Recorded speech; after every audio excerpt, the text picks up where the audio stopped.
Saudara, Pengadilan Negeri Kota Cirebon, Jawa Barat membuka sedikit berkas kasus Vina dan Eki yang telah ditangani pada tahun 2016 silam. Saat itu ada 8 terdakwa ditangani dengan 3 buah berkas yang berbeda. Humas Pengadilan Negeri Cirebon menyebutkan bahwa kasus pembunuhan Vina saat itu menyeret 8 orang terpidana. Artinya, pengadilan pun hanya fokus untuk menyidangkan 8 orang yang sudah ditangkap. Proses persidangan dilakukan terbuka, sementara untuk terpidana yang masih di bawah umur berlangsung tertutup. Kasus ini pun, saudara, sudah melalui tahapan kasasi hingga gerasi di tahun 2019, namun ditolak. Semua sudah mengajukan, mereka adalah mengajukan kasasi, yaitu upaya hukum sampai ke gerasi tahun 2019. Hasilnya? Saya belum nggak bisa, seperti 7 terdakwa ya, 7 terpidana itu ya. Ya, semuanya diponis seumur hidup. Tuh. Hasilnya gerasi itu? Gerasi ditolak. Iya. Kapan itu? Ya 2019, tanggalnya saya nggak tahu. Kalau tanggal saya harus pastikan lagi, cuma saya udah lihat berkas dia bahwa dia mengajukan upaya hukum gerasi. Dan hasilnya ditolak. Kasus pembunuhan dengan korban Vina dan Eki pada 8 tahun lalu kembali mengemuka. Polda Jawa Barat telah merilis 3 pelaku, yakni Andi, Dani, dan Peggy alias Perong. Meski belum diketahui identitas ketiganya asli atau bukan, Polda Jabar juga menggambarkan ciri-ciri ketiga DPO.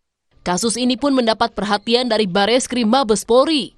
Bareskrim akan turun tangan mengerahkan tim membantu dalam pencarian 3 buronan pelaku pembunuhan Vina dan Eki.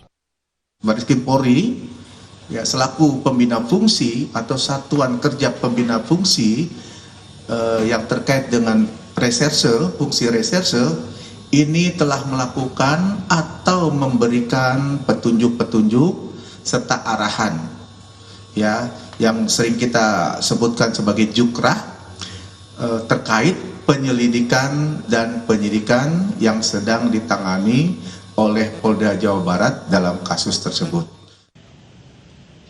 Sebelumnya orang tua dari Muhammad Rizky atau Eki, Ibtu Rudiana bilang tidak tinggal diam dalam penanganan kasus yang menghilangkan nyawa putranya itu.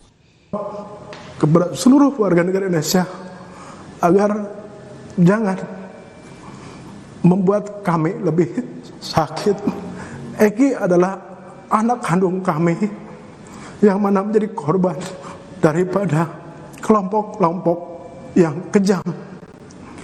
Saya tidak diam, saya terus berupaya dan bekerja sama dengan reskrim. Terbukti beberapa kita kami amankan dan sisanya sedang kami perjuangkan untuk dilakukan pengungkapan. Selama 8 tahun saya berupaya untuk sabar dan saya mohon agar seluruh Indonesia bisa mendoakan anak saya. 8 orang telah divonis terkait kasus pembunuhan Vina dan Eki. Tim kuasa hukum menyebut banyak kejanggalan dalam kasus ini, mulai dari sejak awal penanganan, penetapan tersangka, persidangan, hingga kasus ini diambil alih oleh Polda Jawa Barat. Menurut kuasa hukum, salah satu kejanggalan yang mencolok ada pada fakta hasil visum di Rumah Sakit Gunung Jati, hasil otopsi di Rumah Sakit Losarang Bayangkara Indramayu, dan bunyi tuntutan jaksa dalam persidangan. Kami semua punya keyakinan bukan terdakwa yang ada di dalamnya, bukan pelakunya. Ada salah tangkap atau gimana? Kalau kami yakin bukan pelakunya, silahkan dianalogikan sendiri, disimpulkan sendiri. Dari tuntutan dan hasil visum aja sudah sangat jauh berbeda. Faktanya dalam tuntutan korban meninggal karena tusukan di dada, di dan perut. Tetapi dari hasil visum maupun otopsi tidak ada luka akibat tusukan benda tajam. Fakta kedua, pakaian yang dikenakan korban yang dijembreng di persidangan itu masih utuh ya Pak. Tidak ada bekas bolong tusukan samurai yang disebut di dalam tuntutan samurai pendek dan samurai panjang. Komisi Kepolisian Nasional turut buka suara terhadap kasus ini. Kompolnas mendorong Polda Jawa Barat untuk segera menangkap 3 orang yang telah ditetapkan sebagai buron sejak 8 tahun lalu dalam kasus pembunuhan Vina dan Eki.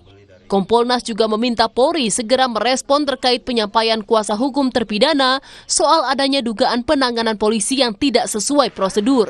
Menurut Kompolnas, hal ini perlu dilakukan agar penanganan kasus pembunuhan Vina bisa transparan.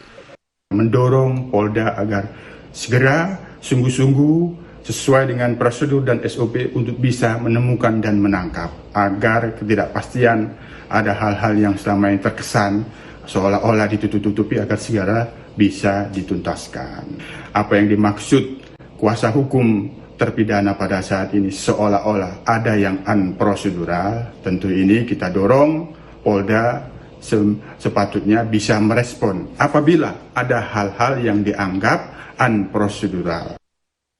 Kini publik menanti kepolisian mengungkap dan menangkap 3 buronan yang diduga terlibat dalam peristiwa sadis pada 8 tahun lalu di Cirebon, Jawa Barat. Tim Liputan Kompas TV.